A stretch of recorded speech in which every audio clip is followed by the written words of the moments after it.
1000 நதிகள் வெவ்வேறு திசையில் ஓடினால் அவை கடலைச் சேர்வதற்குள் காய்ந்து போகக்கூடும். ஆனால் ஒரு சிறிய ஓடை நேராகச் சென்றால் அது இலக்கை அடையும்.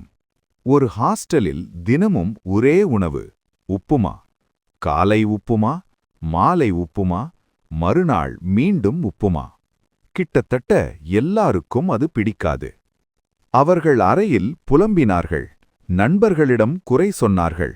ஆனால் யாரும் நேராக வார்டனிடம் சொல்லவில்லை. ஒரு நாள் வார்டன் அறிவித்தார், நாளைக்கு வாக்கெடுப்பு. உங்களுக்கு பிடித்த உணவை எழுதுங்கள். எது அதிக வாக்கு பெறுமோ அதுதான் சாப்பாடு. அனைவரும் மகிழ்ந்தார்கள்.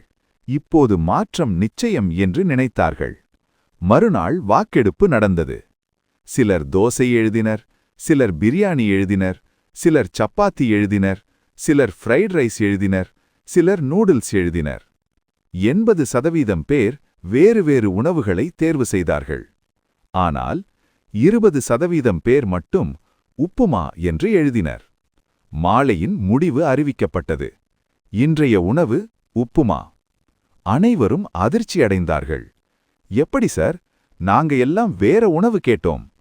வார்டன் மெதுவாக சொன்னார், உப்புமாதான் அதிக வாக்கு பெற்றது. நீங்கள் எல்லோரும் மாற்றம் விரும்பினீர்கள், ஆனால் ஒரே மாற்றத்தை விரும்பவில்லை. அந்த இரவு மீண்டும் அதே உப்புமாவின் வாசனை ஹாஸ்டல் முழுக்க பரவியது.